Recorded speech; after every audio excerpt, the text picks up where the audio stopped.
Bonjour. Donc, c'est la quatrième vidéo, je pense. C'est ça, c'est la quatrième vidéo de préparation des tests en ligne. Donc, dans cette vidéo, nous allons faire des questions d'appareillement. Donc, on va créer questions appareillement. Donc, je vais faire questions.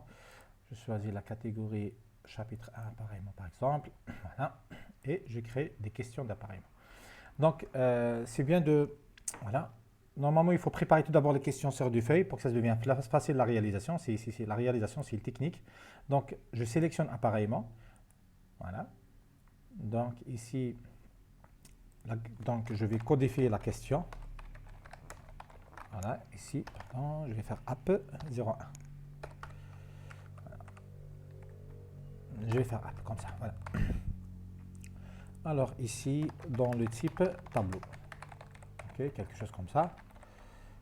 Je peux faire 2 points, je pense. Voilà. Donc la note par défaut, c'est 1, feedback. Donc pour cette note-là, il ne faut pas se soucier puisqu'on peut le modifier. Lorsqu'on insère les questions au niveau de test, on peut modifier la note. Donc numéro de notification, mélanger c'est bien ici. Donc on va mélanger les questions et leurs réponses. Correct. Donc ici, il y a 3 questions avec leurs réponses respectives. Donc, qu'est-ce que j'ai écrit ici dans le type tableau? OK. Une matrice est une matrice. Donc, ça, c'est les questions. Donc, c'est quoi une matrice? Quoi une matrice? Donc, ici, la bonne réponse, c'est un tableau. C'est un tableau à 2 dimensions. Ça, c'est la réponse. Donc, ici, pour lire un vecteur, nous aurons besoin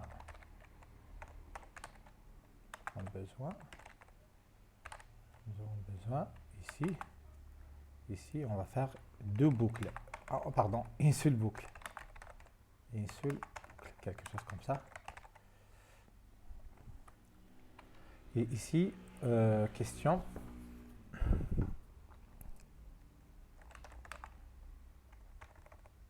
Alors, je vais faire quoi comme question?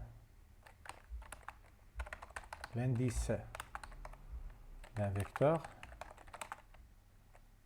est de type. Ok, ça devient un peu clair. Ok, vous pouvez ajouter d'autres questions et leurs réponses respectives.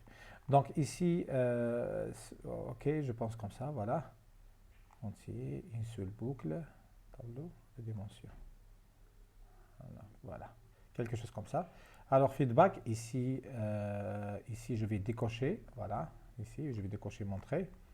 Et tentative multiple, toujours on fait 0%. Il a le droit, l'étudiant, de revenir à la question pour la refaire ou bien pour la complète, pour faire une autre tentative, donc sans sanction pour les tentatives. Je pars de la question, voilà, enregistrer, il continue bien enregistrer, je pense que c'est bon comme ça. Indice, enregistrer. Voilà, donc comme ça, il nous a créé une question d'appareillement. Donc on va voir le comportement de cette question. Par exemple, pour un étudiant, comment ça va être affiché. On va faire l'aperçu. L'aperçu ici. Alors voilà. Donc dans le type tableau, pour lire un vecteur, nous aurons besoin donc une seule boucle. L'indice d'un vecteur est de type entier. Et c'est quoi une matrice? C'est un tableau à 2 dimensions. Voilà. Et je vais faire, par exemple, ici, je vais faire une erreur ici. Envoyer terminé. Et comme ça, il va m'indiquer la réponse. On va recommencer. Vous remarquez que les questions sont mélangées.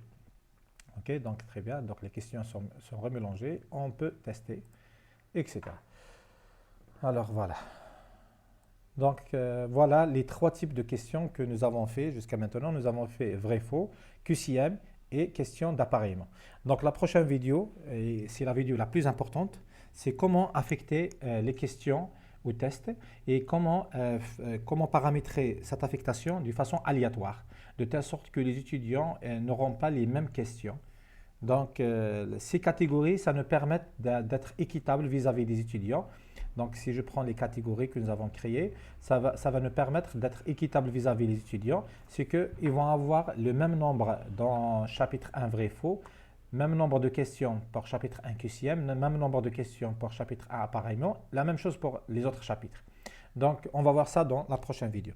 Mais avant de passer, avant de faire la prochaine étape qu'on va voir dans la prochaine vidéo, il faut bien sûr créer les questions dans toutes les catégories ou bien les sous-catégories, créer toutes les questions. Donc, ça sera à chaque fois que le nombre de questions est important et grand, à chaque fois les variantes seront nombreuses. Donc ici, c'est bien de créer par exemple une vingtaine de questions pour vrai et faux. Donc si on crée une vingtaine dans chaque sous-catégorie, on va avoir ici 20, 20, 20. Donc on va avoir 60 et en tout, on aura 120. À chaque fois que le nombre de questions est grand, à chaque fois, le système va choisir de façon aléatoire. Le aléatoire, ça va générer plus de variantes. Voilà. Donc la prochaine vidéo, Inch'Allah, on va voir comment affecter ces questions au test.